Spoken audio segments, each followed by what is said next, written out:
Hello साथीहरु मलाई तपाईलाई र सबैलाई नै यो कुरा थाहा भएकै कुरा हो र सिक्किम स्टेटमा जुन नयाँ डकुमेन्ट बनाउनको निम्ति या त डकुमेन्टलाई करेक्सन गर्नको निम्ति र यहाँसम्म कि सर्टिफिकेट अफ आइडेन्टिफिकेसन अर्थात् सीओआई बनाउनको निम्ति पनि आधार कार्डको आवश्यक पर्नेछ।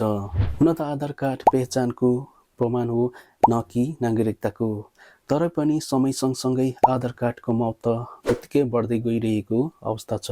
यदि तपाईले पनि आफ्नो नजिकैको आधार सेन्टरमा आधारलाई अपडेट गर्नुभएको छ या त आधारमा करेक्सन गर्नुभएको छ, जस्तै नाम, फोन नम्बर, डिओबी एड्रेस या बाउको नाम या फोटो चेन्ज गर्नुभएको छ र आधार कार्डलाई डाउनलोड गर्न चाहनुहुन्छ या त डाउनलोड गरेर प्रिन्ट आउट निकाल्न चाहनुहुन्छ या त आफूले करेक्सन गरेकोलाई डाउनलोड गरेर चेक गर्न चाहनुहुन्छ भने यो भिडियो सुरुदेखि अन्तसम्म हेर्नुहोस्, किनकि म यो भिडियोमा मात्र 1 मिनेटमा कसरी आफ्नो एन्ड्रोइड फोनबाट आफ्नो आधार कार्डलाई डाउनलोड गर्नु त्यो म बताउने छु। र साथीहरु कन्फ्युज नगरी भिडियोलाई लाइक गरिदिनुहोस् र तपाईहरु धेरैले भिडियो हेर्नुहुन्छ तर भिडियोलाई लाइक पनि गर्नुहुन्न। तपाईहरुले भिडियोलाई लाइक गरिदिने गर्नुहोस्, किनकि तपाईहरुको एक लाइकले मलाई हौसला मिल्नेछ र यस्तै कन्टेन्टहरु अझै धेरै बनाउनुमा। सँगसँगै आफ्नो साथीहरुमा पनि शेयर गरिदिनुहोस् र यो च्यानलमा तपाई नयाँ हुनुहुन्छ भने मुनि देख्दै गरेको रेड बटनमा प्रेस गरेर नोटिफिकेसन बेलमा पनि प्रेस गरिदिनुहोस्, किनकि म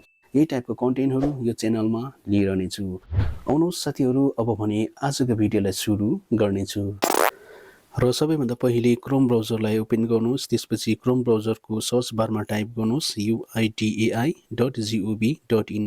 त्यसपछि सर्च बारमा प्रेस गरेर अघि बढ्नुहोस्, त्यसपछि यसको इन्टरफेस पाउनुहुनेछ र यहाँनिर भाषालाई सेलेक्ट गर्नुपर्ने हुन्छ र यहाँनिर भाषामा इंग्लिशलाई सेलेक्ट गरेर अघि बढ्नुहोस् र त्यसपछि यो पेजमा आइपुग्नु हुनेछ र यो पेजमा एउटा सानो पपअप ओपन भएको छ र यसलाई यहाँबाट क्लोज गरिदिनुहोस्।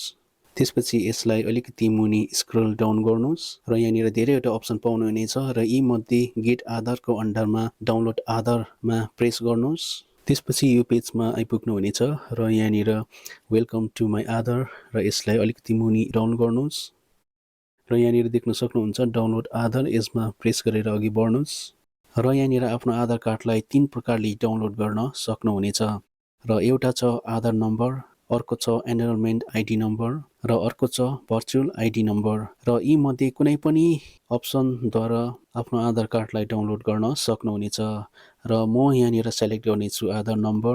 त्यसपछि यहाँनिर आधार नम्बर दिनुहोस्, त्यसपछि यो क्याप्चालाई जस्तोको त्यस्तै यहाँनिर एन्टर गर्नुहोस्, त्यसपछि सेन्ड ओटिपीमा प्रेस गरिदिनुहोस्। त्यसपछि तपाईको आधार कार्डसँग रेजिस्टर गरेको मोबाइल नम्बरमा ओटिपी आउनेछ र त्यो ओटिपीलाई यहाँनिर एन्टर गरिदिनुहोस्।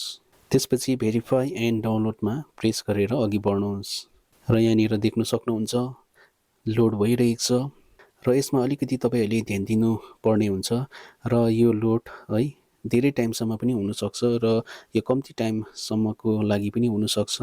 जबसम्म कम्प्लिट हुँदैन तबसम्म वेट गरिरहनुहोस्। र साथीहरु यहाँनिर देख्न सक्नुहुन्छ congratulations your Aadhaar card has been successfully downloaded र यसको मतलब आधार कार्ड डाउनलोड भइसकेको छ।